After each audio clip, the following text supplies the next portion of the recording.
Okay, everyone, welcome to our HAFEZ class today. The theme today is Kings and Beggars. But before we start, let's just quickly introduce ourselves. So I'm Afsaneh. Gillian.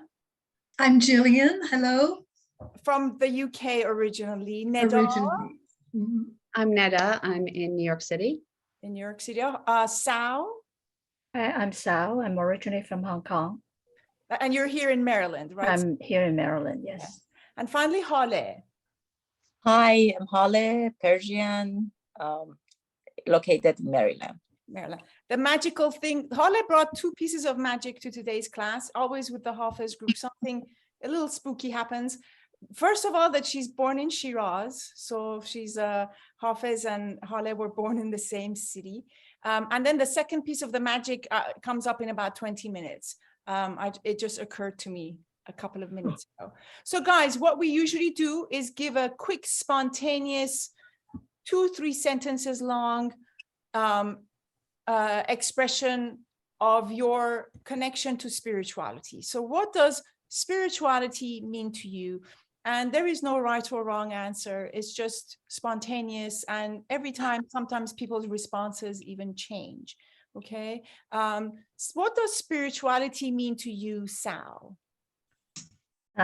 Spirituality to me is the feeling that you're connected with everything. You're connected to people. You're connected to the trees, the mountains, the stones, everybody, including connecting to your inner self. So everything is connected. You're from the inner world to the outer world and all of the interconnectedness. Lovely, very nice. Neda, what does spirituality mean to you, just spontaneously? I would say realizing you're a small part of a very big thing and that being okay. Beautiful, beautiful. What about Hale?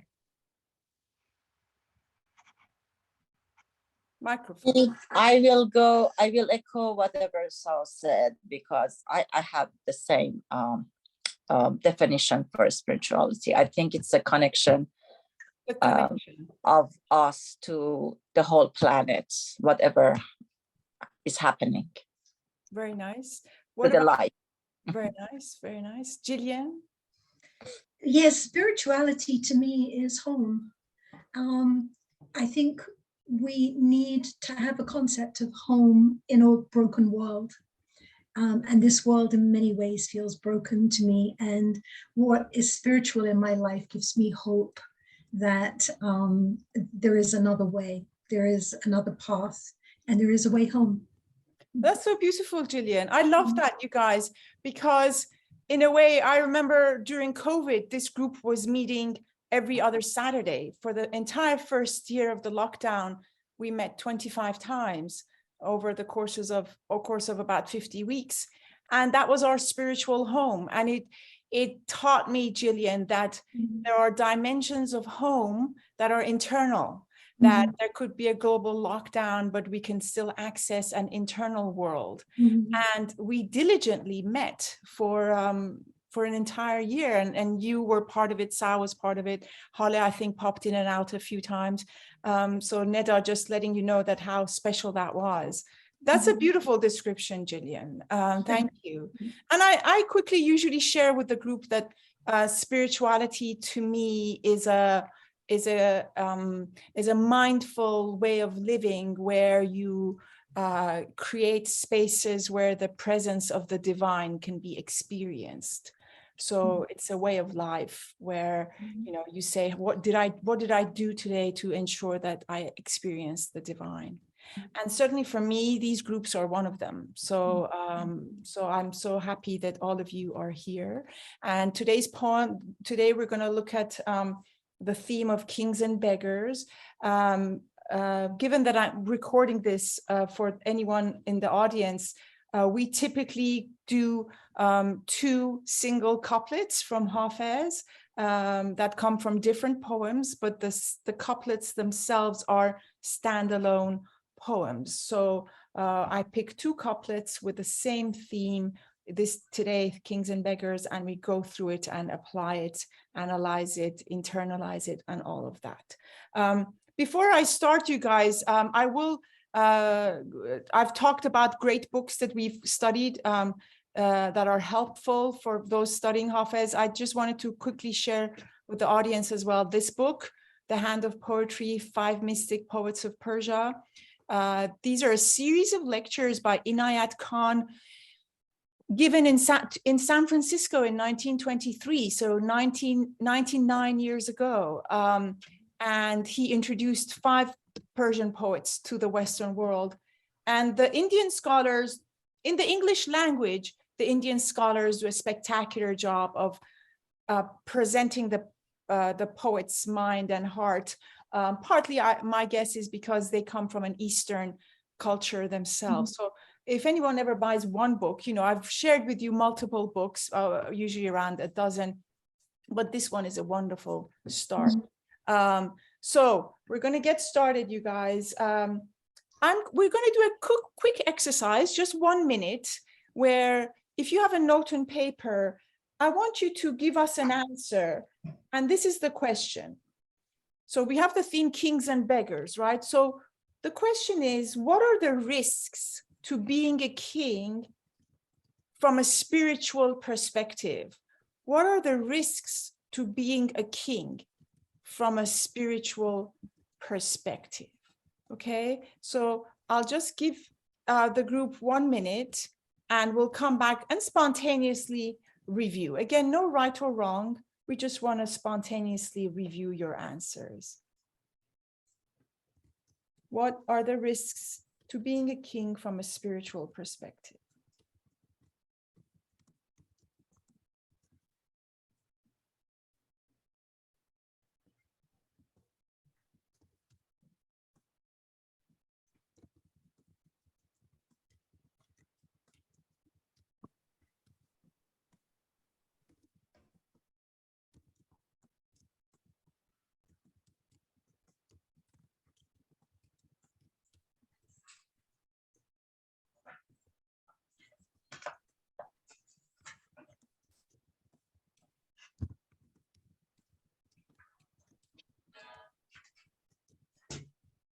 Okay.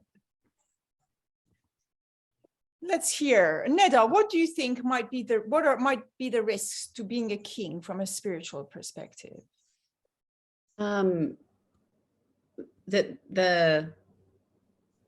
the loftiness of your life would take away that space you have to go internal. So you would be monetarily rich, but spiritually poor. Wow, beautiful. Yeah. Yeah, very nice. Do we agree with that? Gillian, do you agree with that? Yes, absolutely. And my take on it was something very similar. I was thinking about Lord Acton. This was because of Richard II that I looked this up, but how it's already come into Hafez, because he says in there, he's talking about kings and popes. And he's the one who talks about power corrupting, and absolute power corrupts absolutely. Is that from Lord Acton? Yes, Lord Acton, yes, 1895, I think, something like that. And I think in that whole process of being seduced by power, there is the danger also of losing the identity. And in a way, the reason we came here. So brilliant, very nice. So the power having a corruptive quality. Yeah, lovely. What about Hale, the danger to the king? So I absolutely I agree with Neda and Gillian, but on the other hand, I think in the history we had some kings that they were taking care of poor people. They were into in spiritual activities, and we can just put all the kings in the same category and tell they were so yes, Hale. And the question was, what's the problem? It's like, what is the risk to the king, right? So we're not saying There every risk. We're not saying every king does it. We're saying, what is the risk? I think you're making, let me just continue, because I think Hale is making a good point that, yes, the risk is that the king becomes corrupted by power, disconnected to his inner spirituality due to all the affluence. But at the same time, what the point Hale is making is that there are kings who don't do that. So it's not a necessary. So I think actually the risk to the king is the same as a risk to a very famous pop star. I think fame and money both are taking away the spirituality in our life, in a human life, but whoever you are. And but again, I'm going back to my point. I think if you decide, you can stay in the very right direction. Yes, but the theme is, what is the risk? So the risk, and I like what Hale is saying, that in today's world, fame and money could be in that category of kings as well. Absolutely. Lovely, Hale John. Thanks for that twist. And Sao. Just the risk of losing sight of how small you are in this whole, you know, what a small part you are of the whole. And so you not realizing that you don't have control over everything, and yes, you know, believing that you are more important than you are. Lovely. And I would phrase that, Sao, as losing your sense of humility, right? Your humility. So it could kind of relate it to the power thing. If the power gets to your head, you lose your sense of inner humility. So lots of great answers, you guys, very comprehensive.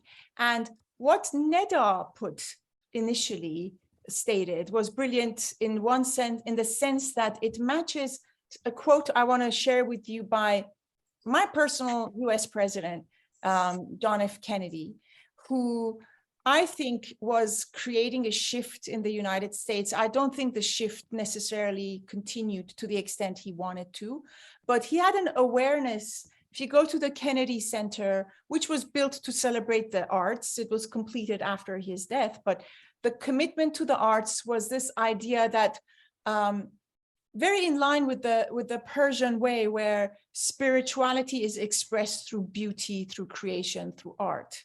And Kennedy, on those inscriptions outside of the Kennedy Center, has these beautiful quotes about how this country, we can't just keep growing. Like, the economy is great, but like, when was the last time we read a book or heard a piece of music or watched a film that in 500 years we would still enjoy? So he understood the need for that balance. And this is one of my favorite presidential quotes, and I'm going to share it with you on the screen as well. It's from the walls outside the Kennedy Center.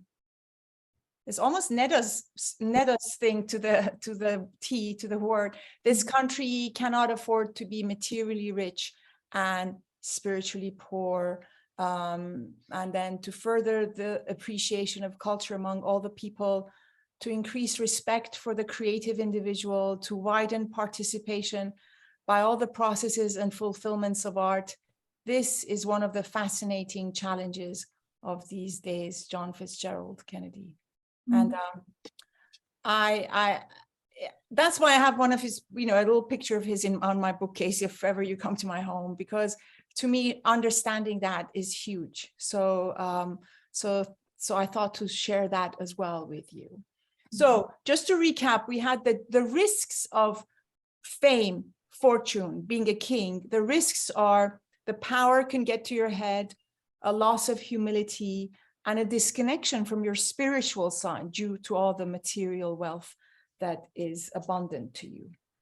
So we are going to go now to our first poem. And before we do it, you guys, let me just get our feelings into the poem. So here, Hafez, this is a theme in Hafez where he's often telling the kings that beggars are very important in your life, okay? the beggar is very important. Hale, why do you think Hafez always says that to the king, that the beggar is very important? The beggar is very important. Just spontaneously. Tough question. I think just to, maybe they can donate money to beggars so they can put to the society. Okay, to be more charitable, to be more charitable. Let's see what Neda thinks. Neda, what do you think? He for him, the beggar by your side is key. Like a kings need beggars by their sides. That's the Hafez's position. What do you think that might be? As a reminder of how to focus on the smaller details, or how to be more more concerned with earthly ideas rather than lost in the lofty and the luxury. Nice. Right, sort of earthly ideas, charity. Sal, what would you add to that? Yeah, I mean, we talk about humility. I mean, the beggar reminds you, to be more humble, and also the need for compassion. The need for compassion, empathy, Sal. Empathy, and because they're not burdened by fame and fortune, and so it gives you a, it's like a reality check. It's beautiful. And Gillian, anything you'd wanted to add? Well, yes, I think that he's also, it feels to me, reminding us all that before we are kings and before we are beggars, we are human beings, and everything else is a kind of label, It's a title. Yes, we do live certain ways that are different, but we are not different fundamentally as human beings. Nice. That's what it feels like. Okay. And for me, I'm going to take a extra leap for you guys, because during the COVID year, I spent a lot of time studying the Shahnameh, the Persian Book of Kings. I was also studying the New Testament and the 4 Gospels. And what kind of blew my mind was, now I've heard in the past that Jesus might have spent time in the East. But when you go through the New Testament and a lot of the Gospels, some of it just feels so Persian-y. It's shocking. Now, another member pointed out to me that during the times of Jesus, the Persians had gone to the Holy Land. I mean, they were there when they freed the Jewish people out of bondage. They were probably still living there. The Magi, announced the birth of Christ. So I don't know the research behind why there might be little familiar themes there, but there's a lot. So this theme of humility for a king is huge in Christianity.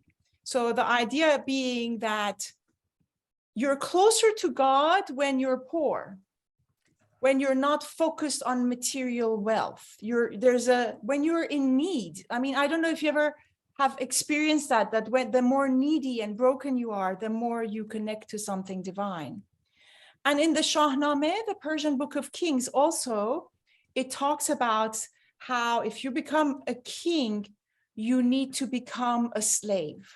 A king becomes a slave. And I kind of, during the COVID year, I created this page. Let me share it with you because it lines up with the poem we're about to do. So Jesus and the Shahnameh, Jesus with his halo. So from Matthew 20:27 to 28, whoever wants to become great among you must be your servant, and whoever wants to be first must be your slave. Note the word slave. Just as the Son of Man did not come to be served, but to serve, and to give his life as ransom for many. And here in the Shahnameh, we have a beautiful piece where Ferdowsi, the Persian poet who wrote the epic, says, in Persian, I'll read it first. چه گفت آن سخنگوی با فر و هوش چو خسرو شوی بندگی را بکوش. And the translation, and thus spoke the wise sage with the halo, of this be observant. Once king, be sure to rule as a devoted slave and servant. So do you see the echo there? There's such an echo there. Once king, چو خسرو شوی بندگی را بکوش. Hafez, and Jesus says, when if you want to be first, you must be the servant and the slave metaphor analogy there. And another beautiful thing that happened, it occurred to me because Hale has joined the group, is the halo that you see with Jesus here. That's the word Hale, it's Hale's name. And it came from the Persians. I mean, I hate to be like boastful and stuff, but it did.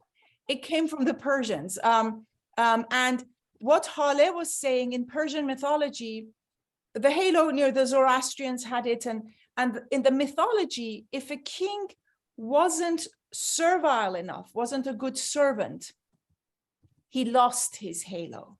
And they talk about that in the Shahnameh, which makes me think, wouldn't it be brilliant if we had that today in politics? Like if a political character is not honest, their halo goes away, you know?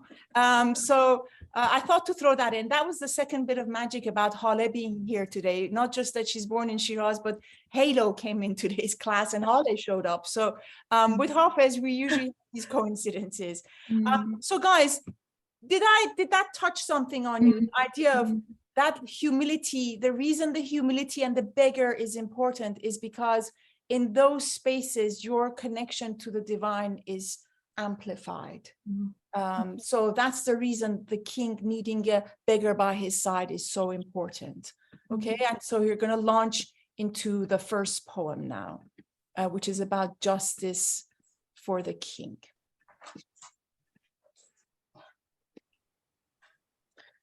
Okay, so my Persian reading, I left at age 13, so I do sound a little bit like the 13-year-old. I love it that Hale is here, so eventually she can read us the grown-up version. But let me read the Persian first. از عدالت نبود دور گرش پرسد حال پادشاهی که به همسایه گدایی دارد. And I'll translate it for you. Justice will not be far from the king with a pauper living by his side, especially if such a king inquires after the beggars and has them in him confide. So it's so delicate. Hafez isn't even saying have a beggar by your side. He's saying, ازش حالشو بپرس, have them confide in you, ask them how they are. So a king who has a beggar by his side, not only that, but also goes and asks them and has them confide in the king. That's the king that receives the justice of the highest order. So I'll read the Persian for you first, again for you with breakpoints. The breakpoints make students read it better. So if you want to read it to your mom and dad and your Persian's medium, if you break correctly, it sounds really good. از عدالت نبود دور, break, گرش پرسد حال, پادشاهی, break, که به همسایه گدایی دارد. Now, we're going to read the Persian sounding one because I sound like the 7th grader. Hale is going to sound like the grown-up. You did a great job. I did. I tried that one. So can I hear you? And it's a difficult one. Yeah, it has a lot of like difficult vocabularies. So, از عدالت نبود دور گرش پرسد حال پادشاهی که به همسایه گدایی دارد. Oh, so beautiful. I can never do that. I'm very upset my Persian can't do that. But so glad Hale is here. That's the third magical reason she's here today. So guys, we usually read it together as well. So let me pair Jillian and Neda, okay? So Neda for the first half, از عدالت از عدالت نبود دور گرش پرسد حال گرش پرسد حال. So one time together, Neda, از عدالت نبود دور گرش پرسد حال. از عدالت نبود دور گرش پرسد حال. Beautiful. And then Jillian. پادشاهی که به همسایه Sorry, it's I just got a big sign. Okay, it's gone now. همسایه گدایی دارد. Okay, so پادشاهی که به همسایه گدایی دارد. You want to try that, Jillian? Yes, I would love to. پاشایی که به همسایه گدایی دارد. Perfect, lovely. And let's try this time with Sao and Hale. First half Sao. از عدالت نبود دور گرش پرسد حال. Beautiful. Sao, do you want to try it one time? از عدالت نبود دور گرش پرسد حال. از عدالت نبود دور گرش پرسد حال. Very well done. And then Hale, I don't need to rehearse it. Go for the second. پادشاهی که به همسایه گدایی دارد. Oh, so beautiful. So Hale, will you read it once for us? از عدالت نبود دور گرش پرسد حال پادشاهی که به همسایه گدایی دارد. Hale, یه بار. Sure. از عدالت نبود دور گرش پرسد حال پادشاهی که به همسایه گدایی دارد. اینی که حال گداها رو میپرسه. حاله ببین خیلی it's so delicate. He even it's not that the beggars is by his side. He asks the beggar to confide in him. So that's so delicate. So justice will not be far from the king with a pauper living by his side, especially if such a king inquires after the beggars and has them in him confide. So we usually try to apply this to our lives, you guys. I'm going to give it a 2-minute time break. I want you to see when you think about this line, I want you to see how it applies to your life. Has there ever been a time where you went to somebody who was very needy and you went out of your way to make sure to listen to them, have them confide in you? Did it make your spiritual life more nourishing by doing so, etc.? So we understand the gist of what he's saying. If you want a divine justice by your side and you're a powerful person, make sure you talk to the needy and have them confide in you. Let's spend 2 minutes and then share with me whatever thoughts you have. It's anything that comes to your mind, okay? So we're just going to spend 2 minutes on that.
Okay, you guys.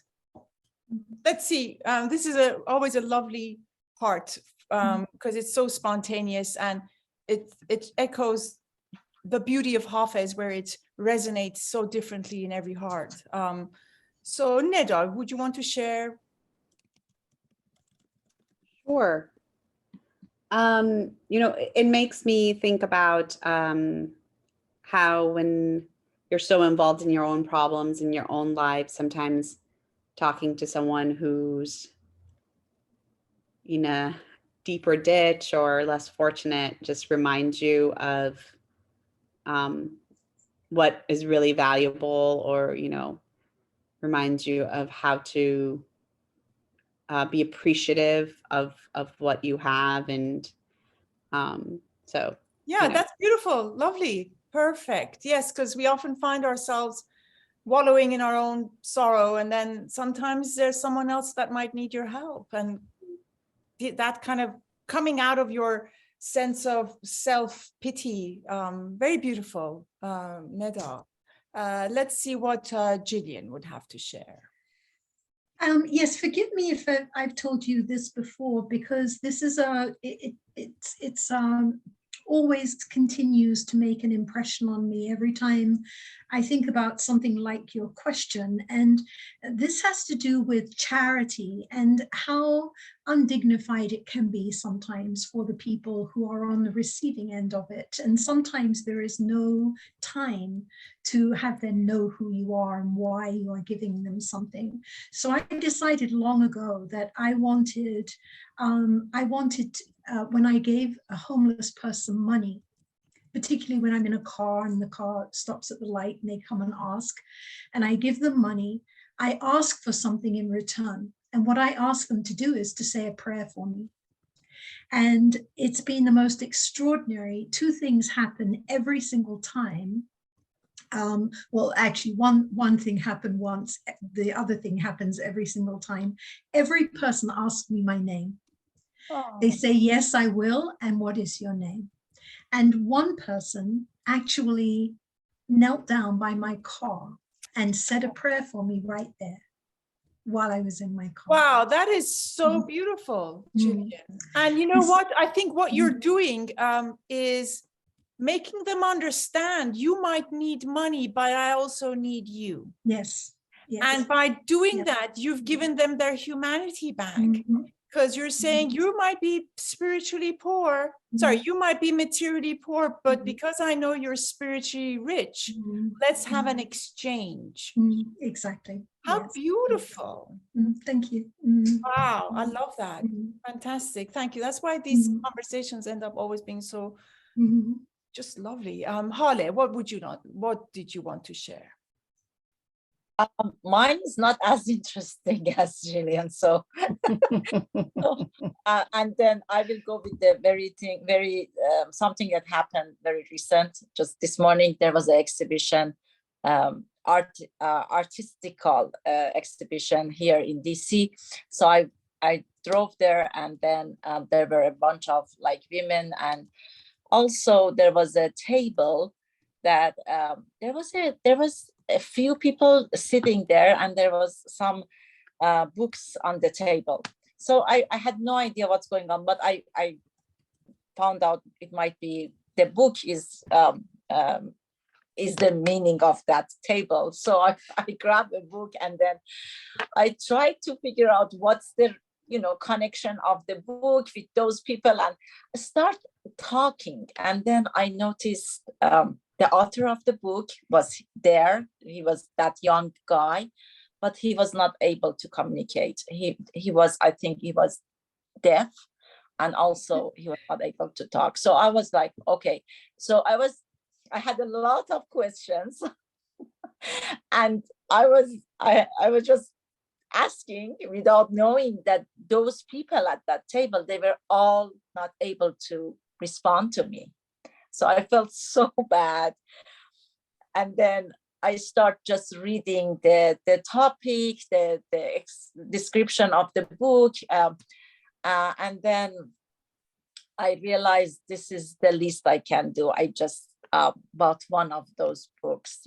And I said, you know what, don't be picky. Don't be like, empower, that you are rich. Yeah.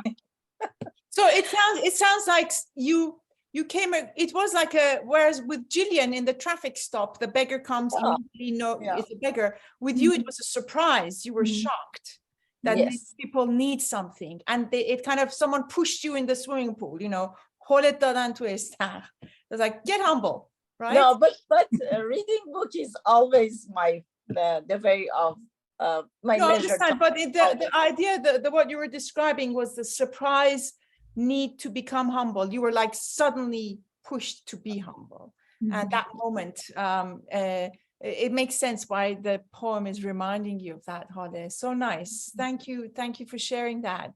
And let's finish off with Sao.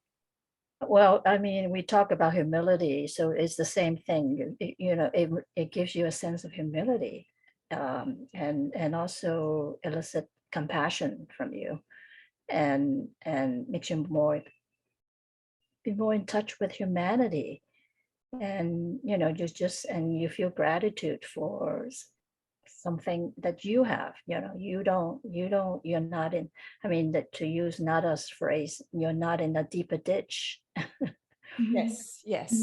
No. So yes, the idea is to stay humble, because the humble space is where a closeness to the divine occurs with more ease than a kind of, you know, in the middle of a, you know, big palace and all the gold and glitter. So that's the idea. It's like where your heart has to be humble for that thing, the divine to land there. Beautiful examples, guys, and I love how they were very varied as well. So we had Gillian creating a situation that empowered the spiritual strength of the beggar, Neda going to her friend's need and coming out of her own maybe self-focus that way. Hafez getting not Hafez, Hale getting a surprise humility situation where she had to suddenly be jolted into it, which is also very delicate. And then obviously Sal reminding us that it's all so important staying in that humble space. Okay, you guys, lovely. So now we're going to go to a second poem with the same thing, Beggar and King. It has a very different feel to it, this one, you guys. And the theme of the wine and intoxication and the tavern comes up. Tavern, wine, intoxication. I think Sao is one of the longest returning members. Sao, can you share with us what is the significance of wine and intoxication, going to the tavern for Hafez? It's a way for Hafez to, as a speed dial to the divine. Speed dial to the divine, very nice. Now, one of the purposes of wine is also for Hafez, divinity is experienced through a heart connection. And the wine and the state of being intoxicated allows him to come out of his head, or out of the thinking, out of the brain, and just go more to the heart as well. So the intoxication opens your heart. And then once your heart is open, the divine experience can be channeled. So yes, the tavern serves that purpose. And he usually goes to the Zoroastrian tavern. He goes to the tavern of the Magi, where in Iran in that time, I think in today's time as well, religious minorities were allowed to keep their customs. So the Magi were allowed to drink wine, and Hafez would go there.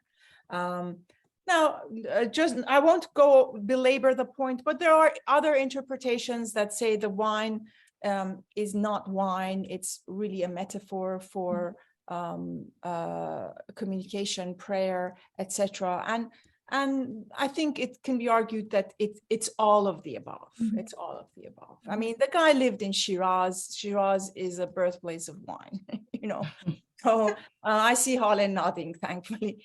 Okay, I have one comment. Yes, one comment there, because actually from the science part of my knowledge, I had a branch chief that he was biochemist, and he was bringing up that time, that's this thing that in every single meeting that we should go to happy hour, because wine and alcohol, especially wine, can bring like novelty to the brain. So we can talk about science while we are in happy hour, and every good new things can come to our mind. That was it. Yes, it's a creative. And you know what? In the Shahnameh, in the Persian Book of Kings, I think actually I've read this, one of the Greek historians, Herodotus, has written about this, that the Persian kings in the old days, I love this one actually. So Hale's conversation reminded me.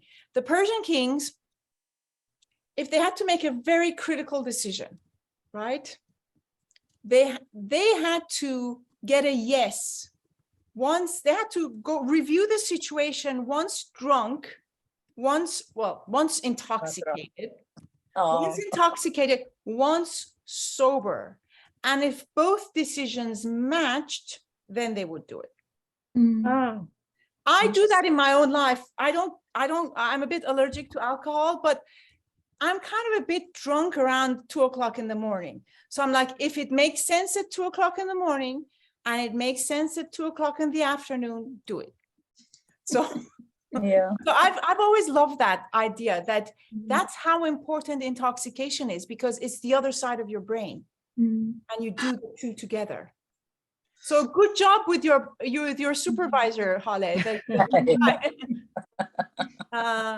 Gillian, did I see your hand? Yeah, yes, I was just, as you were speaking, I was also remembering that Jesus' first miracle was turning water into wine. That's right, that's right. And I think that can be everything as well. It's metaphoric, it's literal, it's, There's a spiritual component to it. Yes.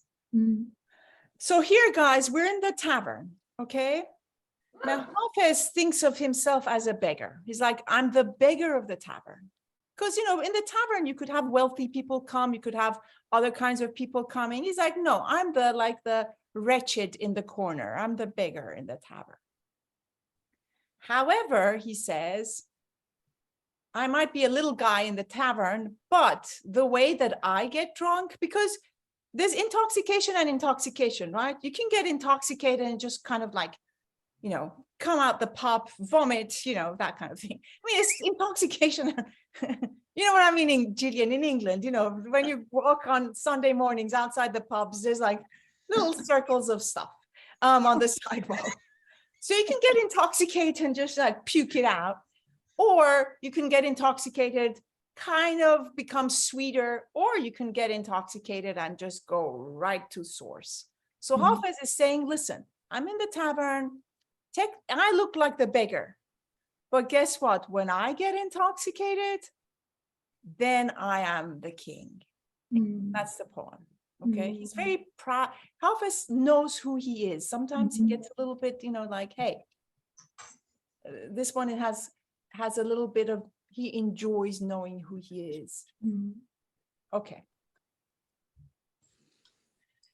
I'll read the Persian first again. گدای میکده ام لیک وقت مستی بین که ناز بر فلک و حکم بر ستاره کنم.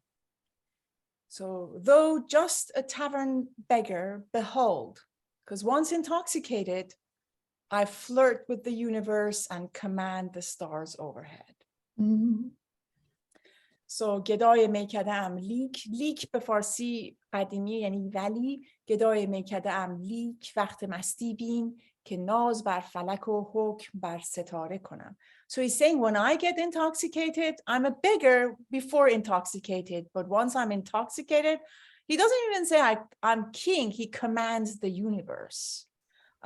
So it's like way beyond even like an earthly king. Once intoxicated. Let's have Hale reading it. If nothing else, I want to hear Hale reading it. گدای میکده ام لیک وقت مستی بین که ناز بر فلک و حکم بر ستاره کنم. You can hear it. Can you hear it? Where he goes to stars. Setare means star, is the Indo-European language. Setare, star. Naz bar falak و حکم بر ستاره کنم. So though just the tavern beggar behold, because once intoxicated, I flirt with the universe and command the stars overhead. Let's try reading it in Persian again. I'll do the first half Neda, second half Jillian. گدای میکده ام گدای میکدم لیک وقت مستی بین. وقت مستی بین. Very nice. So let's do it once as a whole. گدای میکده ام لیک وقت مستی بین. گدای میکدم لیک وقت مستی بین. Great. And the break point there is گدای میکده ام break, leak, break وقت مستی بین. And then let me give the break points for the second half. Really lovely, Neda. که ناز بر فلک و there's always a break after o. که ناز بر فلک و break حکم بر ستاره کنم. Let's try Jillian. که ناز بر فلک و حکم بر ستاره کنم. Very nice. که ناز بر فلک و حکم بر ستاره کنم.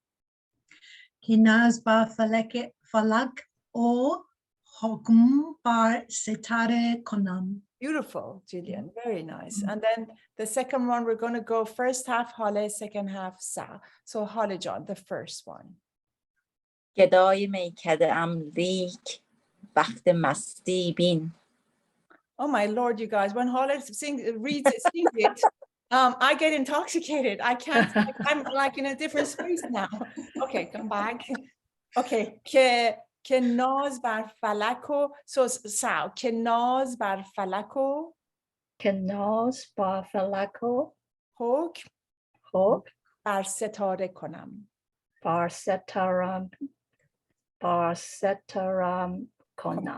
Great. So Sao, do you want to read that one more time? که ناز بر فلک و حکم بر ستاره کنم. Beautiful. So Hale John, are you going to By the way, thanks for having me read the second line. I just love that I flirt with the universe and command the stars of it. It's so beautiful. So beautiful. And you can hear it because if Hale does her performance one more time, you can actually hear it like it's in the language as well. Hale John, will you intoxicate us one more time? I wish I had that power, but گدای میکدم لیک وقت مستی بین که ناز بر فلک و حکم بر ستاره کنم. Wow. Beautiful. Do you hear the second half, you guys? The second half, he's like, I'm going to command the. So you see the Hafez play with language. He's a beggar before intoxicated, but once the way Hafez intoxicates, he's like, I command. The way he gets intoxicated, he's like, at that point, I command. He has been commanding the universe of all this poetry for 600-700 years now, too. So for this one, you guys, we're just going to quickly do that exercise again. So the idea is that this is a person who doesn't even look like they're necessarily cool or with it. And then once they're in their zone, you're like, oh my God, look at this guy or girl. Woo. So this could be a person you've known. It could be a person or it could be an experience you've had yourself or something which looked like a nothing. And then it became, whoa, a something that commands the universe. Once that person is in their zone, once they're intoxicated, once they're there and in line. Okay. So we're going to do another 2-minute session and let's hear some lovely examples from you guys. 2 minutes, please. Sorry, guys, my accent goes a little English whenever Jillian's here. I love that. I can hear it's like, oh, 2 minutes, please. 2 minutes. Okay, 2 minutes, please.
Okay, you guys, let's see what we have. And I kind of have one to share this time as well, because it kind of sums up parts of my life really well.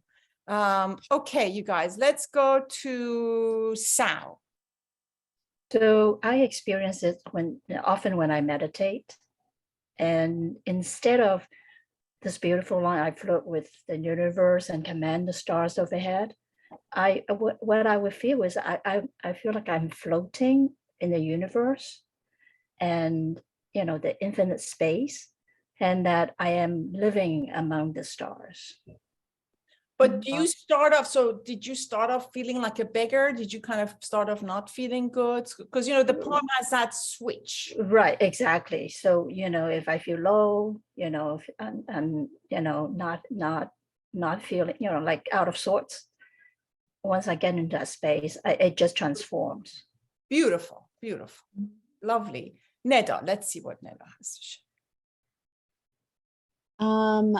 Yeah, I was thinking about it from a personal perspective too, and oftentimes, so I find my spirituality in nature and like very long, exhaustive hikes, and it's this like to get to the pinnacle, to get to that point where you see these just majestic views and you understand how amazing nature is, and the trees, the lakes, everything is. You kind of like the experience to get there. It kind of feels like a beggar because there's so much exhaustion and like I'm so much in my head, and then when I get there, it just like all lifts and Explodes. It's just yeah, it's kind of like the stars in the skies where it's just immense and just striking. Beautiful. That's totally applied to this poem as well. Lovely. Gillian. Yes, actually, for me, everything was in what he said. The first part, though, just a tavern beggar. Poetry is like that. We sit down, I sit down, and I try, I have this idea, but I can't put it together, and it's such a struggle, and I feel so bereft and frustrated and just having nothing. And then the words come through the struggle, the words come. And when they come, it's like this propulsion of what is happening inside of you just gets propelled into this incredible experience that is universal. And you don't even know you're there. It's a little bit like Sal with meditation. You kind of leave yourself. And then when you come back to it, you realize what you've created. So, you know, you start this way and there's nothing. And then all of a sudden there is this amazing thing where we become the universe. And that is how that poem read to me. Beautiful. So you and Sal, you seem to both enjoy the stars and the universe. Oh, it's beautiful. He took it to a different, higher level than the king. He became commanding the universe. And so simply, the words are, these are not complex words, but not complex words. And he goes from the, you know, from this like bottom corner of your screen, humble beggar at the corner of the tavern, and then he's commanding the stars. It's just, it's beautiful. Beautiful, Gillian. Lovely. So we've had meditation, nature, poetry. Let's see what Hale has. First, I should say this was amazing. I mean, I have read HAFEZ since I'm like 10, 12, and by the way, I'm 56. So I'm not 31, I'm 56. So I have read this verse for like, I don't know how many times, but Afsaneh John, this is awesome. And you always bring much thinking into HAFEZ, really. Oh, I'm so humbled, Hale, because I know since you were a child, you've been reading HAFEZ for 40 years. Or so, yeah. And so are you telling me that you had read this before and this time? Oh, yeah, definitely. But you know, when we say we make a wish and we open the the Hafez. It's more like you want to get something as a fortune teller, you know, from Hafez. But this way, when you go into the philosophy of Hafez and see how meaningful is each vocabulary that he's using is wonderful. For me, I thought about my family, and the only thing is when I'm very down, I feel so like depressed, and because I'm too far from them. They're my sister and my brother are both still living in Iran, so I feel like, oh, I'm here by myself. Okay, and then when there is something, I mean, they need me to give them advice or something like that. I mean, the love that I can share with them, it's taking me up to the galaxy. Beautiful, Hale. So for you, Hale, your example is a family. So you feel isolated, distant, like the Geda, like the beggar at that point. And then when they come to you and they need something from you, you suddenly command the universe. Yes. Oh, so beautiful, guys. All four of the examples completely different. We had nature, meditation, poetry, and the family going from the beggar and then coming out, sort of lifting up and reaching the stars and feeling the commanding the universe of your family, of your heart, of your inner worlds. Wow, I love what happened today, you guys. I knew today was going to be special. That's why I asked your permission to record it. I'm going to share you my example for this one, okay? Because it explains something, one of the most pivotal moments of my life, basically. So Gillian knows this. In England, at the age of 16 in school, you have to choose whether you want to go into the arts or the sciences. You have to do A-levels, and at 16 you have to choose, and then you only do 3 subjects. So I was kind of more artistic, but I was also good at math. And then my family were like, well, they were pushing me for more science. So they're like, do math, chemistry, and physics. And my math was good, but my chemistry and physics was rubbish, as the English say. And I mean, all I remember from age 16 to 18 is memorizing the formula of sulfuric acid, H2SO4. They were like poems to me. I had no idea what these things were. And physics, you know, when you had to plug in all those colorful things in the machines, the wires, I was a very lost person from age 16 to 18. I was the beggar in the tavern. I mean, I was like a little fly. I had disappeared from the world. And the education system sadly does that too, because it narrows it down. And what if you've gone to the wrong lane? And I did really badly in my A-levels. But I'd applied for architecture school. And in England at that time, to go to architecture school, they didn't really care what your grades were. Your interview and your portfolio and your drawings and art, if it was good, they accepted you. So at age 18, I go from like 2 years of being this little fly, sulfuric acid, you know, MS theta in physics. It was not fun. And then we went to architecture school, and homework was creating beauty. And I was like, are you kidding me? And I was good at it. So and I was so good at it. Like, my professor loved me. The head of the department, I was one of his favorite students. I went from the beggar to commanding the stars. And I was like, whoa, this whole other world. And that's where I belonged. And, you know, so for me, the intoxication was entering a world where you were required to be creative. And I was very good. I was good at that. And it allowed me to command my world. And if you knew what kind of a beggar I was from age 16 to 18, I mean, and I had friends from school who would see me like, what happened to her? They're like, oh, look at her. So beggar to commanding. So that was my experience of switching from science to art and just finding my voice, which had been really, really shut down. And yes, Hale John, that's the beauty of Hafez. When we go into it deeply, then it becomes a template. We can apply it to our lives, and we get all these different stories. So which is what we did today, you guys. Now, what I'm going to do as just to wrap up, I'm going to share both couplets.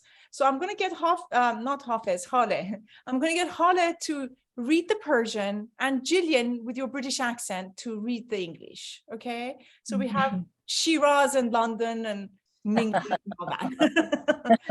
And gin and tonic. A bit of gin and tonic. There we go. Gin and tonic.